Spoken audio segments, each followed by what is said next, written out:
Assalamualaikum warahmatullahi wabarakatuh. Perkenalkan, nama saya Yusni dengan NIM 24650172 dari kelas D.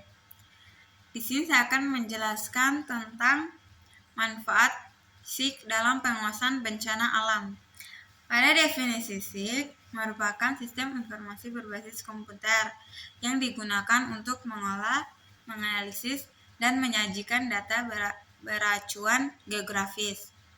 Dalam pengawasan bencana, SIG berperan sebagai infrastruktur data spasial atau IDS yang mampu mengintegrasikan data statis atau topografi dengan data dinamis, yaitu curah hujan dan pergerakan tanah. Kemudian pada urgensi bagi pengawasan daerah memerlukan SIG untuk mengubah data mentah menjadi spatial intelligence. Tanpa SIG, pengawas hanya melihat angka. Dengan SIG, pengawas melihat lokasi, pola, dan dampak secara visual. Kemudian pada analisis manfaat, SIG bekerja secara simultan pada 3 tahap utama manajemen bencana. Ada 3 fase. Pertama, fase mitigasi atau pra-bencana, memiliki 3 poin. Pada poin pertama, analisis kerentanan, mengidentifikasi area dengan kepadatan penduduk tinggi yang berada di struktur tanah tidak stabil. Poin kedua, pemodelan spasial, menggunakan data digital elevation model atau DM untuk memprediksi arah aliran lahar atau genangan banjir. Poin terakhir, penataan ruang, menjadi dasar bagi pemerintah daerah dalam menyusun RT/RW atau rencana tata ruang wilayah agar tidak membangun infrastruktur kritis di zona petahan aktif. Kemudian fase kedua, fase tanggap darurat atau saat bencana. Poin pertama, analisis buffer atau jangkauan, menentukan area mana saja yang terdampak dalam radius tertentu dari titik pusat bencana, misal radius 5 km dari kawah gunung api. Poin kedua, optimasi jalur evakuasi, menggunakan algoritma shortest path untuk mengarahkan pengungsi ke titik aman dengan menghindari jalan yang terdeteksi ruang atau terputus. Poin ketiga, real-time monitoring, integrasi dengan IoT atau Internet of Things untuk memantau ketinggian air sungai secara langsung di peta digital. Kemudian fase terakhir yaitu fase rehabilitasi atau pasca bencana.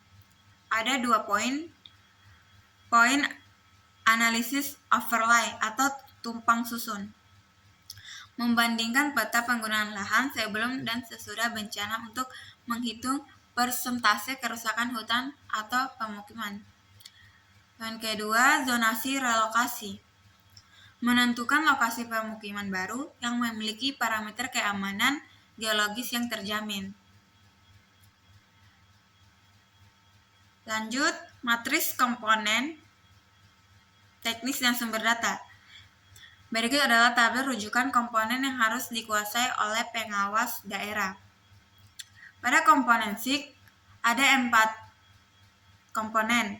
Pertama, data vektor, data raster, atribut, dan software. Pada komponen SIG data vektor ada jenis data atau alat, yaitu batas administrasi dan jalan.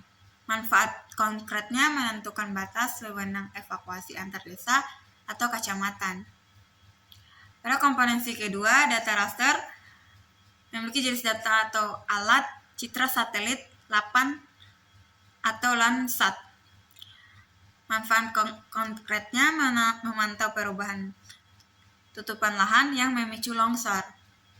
Kemudian komponen SIG atribut, jenis data atau alatnya data sensus BPS, Manfaatnya mengetahui jumlah lansia dan balita yang harus diprioritaskan.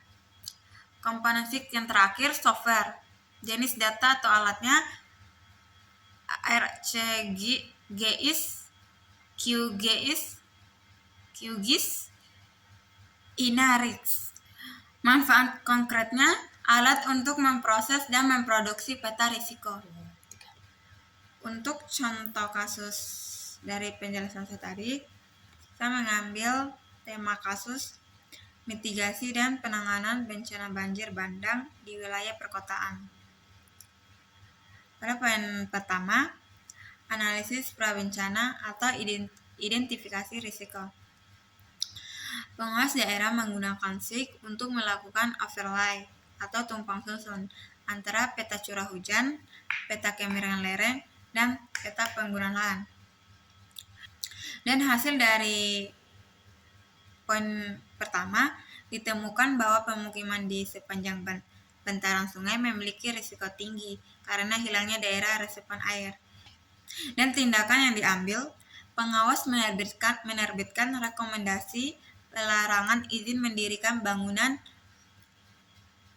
IMB di zona merah tersebut. Kemudian poin kedua, simulasi kejadian.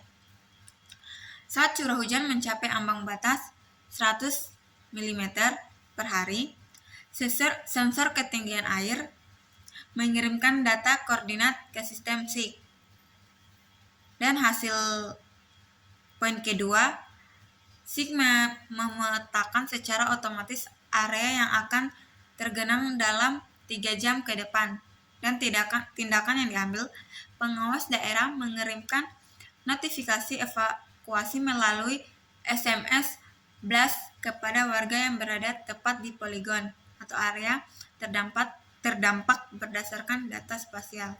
Pada poin ketiga, tanggap darurat atau operasi SAR dan logistik.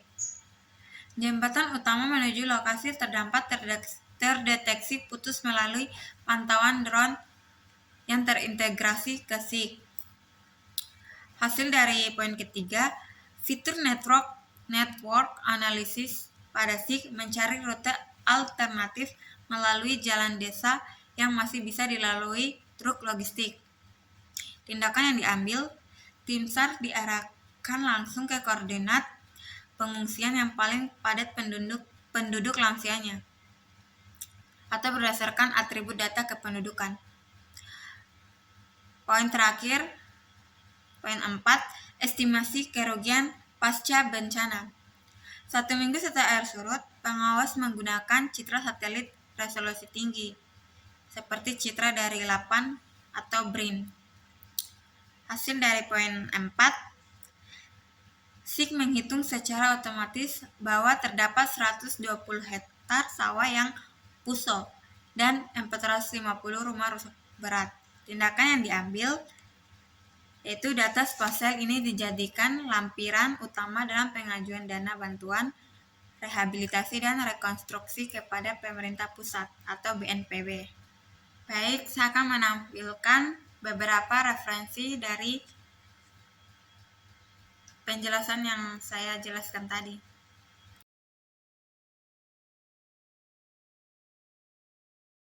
Sekian dari penjelasan saya. Bila ada salah kata mohon dimaafkan.